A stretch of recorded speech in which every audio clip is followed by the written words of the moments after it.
city of Detroit for 19 years. Basically, action research is initiated to solve a problem, to address an issue. And that's what all these numbers are going to do eventually. I'm going to be using numbers from the Global Health unit at Ford Hospital. I'm going to be using numbers from the Detroit Health Department. I'm going to be using numbers from Freedom of Information from the Detroit News, and also information coming from the State Health Department. We were a public health committee in 2015, 16, and 17, and we met with the health director, the then health director, who was Dr. Abdul El Saeed, PhD, MD, epidemiologist, who worked for the Detroit Health Department. We met with him about water shutoffs. We met with him about what could be done to stop the shutoff. The members of the committee were Sylvia O'Donnell. She's here, I think. Raise your hand. Sylvia. Monica Patrick Lewis. Sister Mary Ellen Howard, public health nurse. Reverend Rowe. The late Lila Campbell. Alex Plum from the Global Health of Ford, and Linda Williams, and myself. We met with him over a year's period, trying to encourage him to do something to intervene on the massive water shutoffs in 2015, 2016, and 2017. He talked with Mr. Brown and was unable to get a change in Mr. Brown's policy about shutting off water. Dr. Abdul then went to the mayor to talk to him about shutoff, and there was no change. As a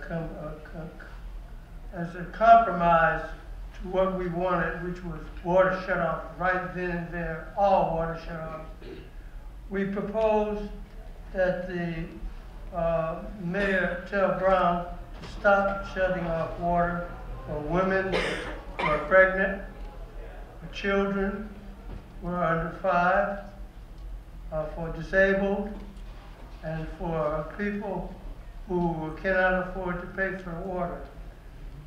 Needless to say, it didn't do any good. There was no change in the water system of shutoff, and so with the removal of with the removal of water, there was no change. Dr. Saeed resigned his position as the Director of Health Department and ran for governor.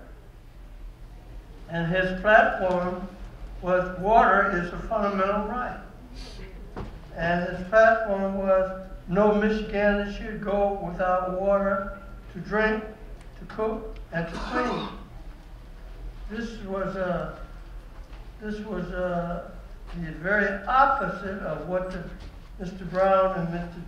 Duggan were proposing.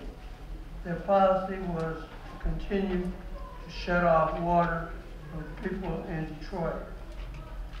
We began to track the water disease that comes when water is shut off. And the situation is now what is known as epidemiology, or what is the danger upon the people. And what is the people facing here in Detroit is 3 water shutoffs resulted in water contamination. The outbreaks were for water disease in Detroit. The outbreaks were in 2015 and 2016, and some of you have, if you haven't have a chart that shows how the water was going along fine, and all of a sudden, contamination, and it went straight up. Outbreak in 2015 to 2016 showed yearly cases of 2 or 3 times the usual rate. 2 or 3 times the water shutoffs cause water outbreaks. The politics of water shutoff of affordable water and the end of shutoff now to ensure universal access to affordable water, and thirdly, to oppose the Brown-Duggan water shutoff and affordability policy, to work for water shutoff change is one of the policies that we have as our political action. The outbreaks were a sudden and rapid increase in the number of cases in the prevalence of 4 waterborne diseases. Shigellosis, a bacteria which causes bloody diarrhea and dysentery. Gonorrhea, infection of small intestine, which is a protozoa. Campylobacter, internal infestation of bacteria, and GI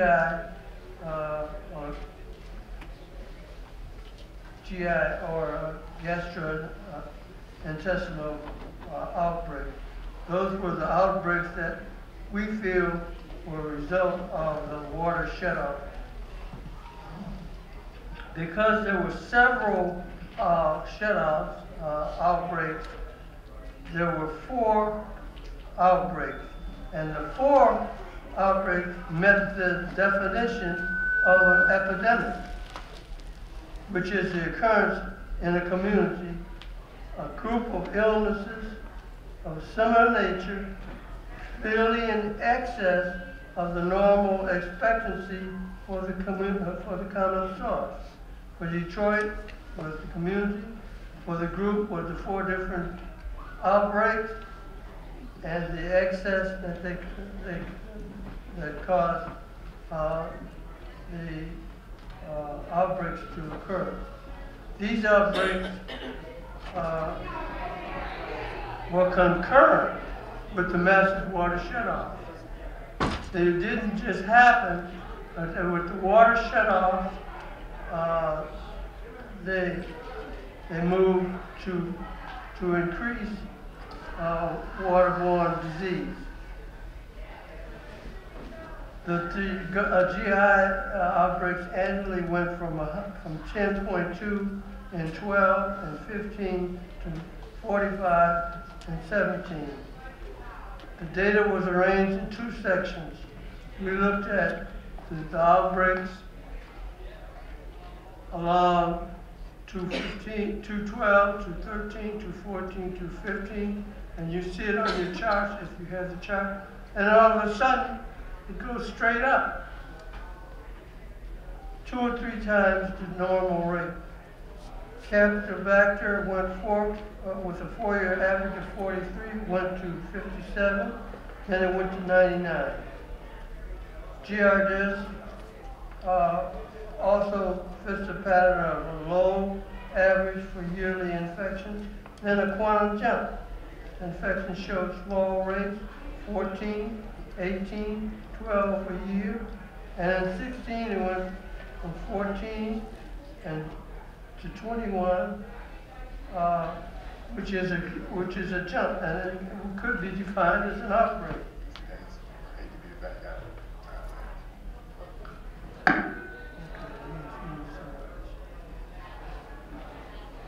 The numbers of the yearly water outbreaks upon the people. And Detroit is showing water shutoff in poverty areas. We looked at the poverty areas and we compared them with the water shutoff. The shutoff, for example, in 2006 had 41% poverty in the area. There were 331 shutoffs and it had a poverty rate of 41. We had in area code 215 was 37.9 property, and it had 181 shut-offs. In 48214, they had 37.9 property in the area, and they had 240 shut-offs. In other words, the shut-offs followed the property rate. So with Area 6, which is the area 5, which is the area we looked at, and Brightmoor had 1,069 shut-offs in its 2 zip codes. So shut-offs are related to the vulnerable population having disease because there's no sanitation. And we conclude say that this is a reactionary policy on the part of the administration. The administration is in disagreement with progress. It's in disagreement with our point to stop the water shut-off. They're rejecting the water shut-off cessation, and so we are naming them as reactionary. Thank you. All right.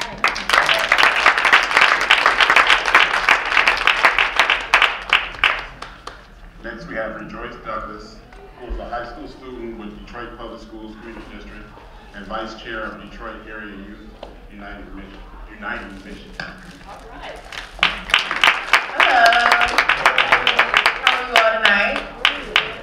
So I won't be speaking to you long, but I just want to kind of give a basis on what DAM is. It's Detroit Area Youth United Michigan, as previously stated.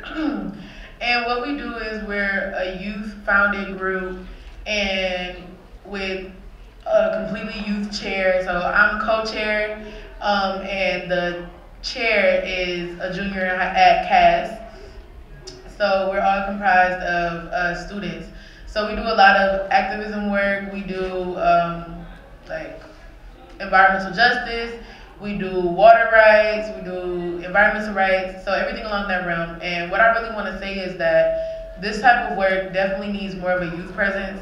This type of work is being led by a lot of our grandparents and parents, and not a lot of us, like actual youth, doing a lot of the groundwork, which is what it should be, because in a couple years this world will be ours. This country will be ours. So we need to have more of a presence as youth, as young people in our city, in our community, in our state, in our country, in our world. So I'm just gonna actually bring up a couple of events that we have going on as an organization. So this Sunday we will have Rashida Tlaib speaking on a panel, not a panel, but we'll have Rashida Tlaib and Andy Levin kind of at like a round table situation. So just talking about what activists do, and just kind of speaking on their standpoint in government, and kind of speak on their standpoint. Where's that going to be? That's going to be, is that at the, yeah, the CAS Commons from 2 to 4, from 2 to 4 at the CAS Commons. I think it's 4605 CAS. Yep, in that church.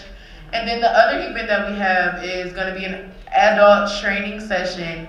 It's like an adult ally training session. So basically what that means is, how can you all as adults be better allies to students who work in the field of environmental justice and things of that such. So how can you all be productive allies and not demean the work that we do as youth, but help us in a productive manner? And that is going to be at Grace in Action Church on Saturday, April 13th at 10 a.m. And me, along with my colleagues, will be creating the curriculum for that event. So there's a $25 suggested donation, and lunch will be provided. So we would love to see you all there. We would love to see if you know any adults that would be interested. Please, please, please let them know. Spread the word, because we definitely we want you guys to help. We want adults to help with what we do as youth activists. But we want to show you all how you guys can help us in the most productive way possible. Because a lot of times as youth, we get babied a little bit, kind of like we don't know what we're doing a lot of times. but we want to be able to work productively along our mentors and along with our grandparents and parents to show them that we can do it and that we will be the next leaders of this world. Lastly, I'm going to kind of touch on what we did as an organization. We did a water testing recently. So at the beginning of the school year, before we even started school, we found out that our school's water was going to be shut off, like all DPS schools, because there was some level of lead found in our water. So every single school in Detroit's water was cut off. And in reaction to that, our organization did a count strike day. So, a count strike day. Strike count day? Whichever way that goes. But so basically we didn't go to school on count day, kind of in reaction to the school system, kind of fighting back, saying that if we can't get clean water, then we won't be here. If we can't get clean water, one of our basic rights, then we won't be here, period.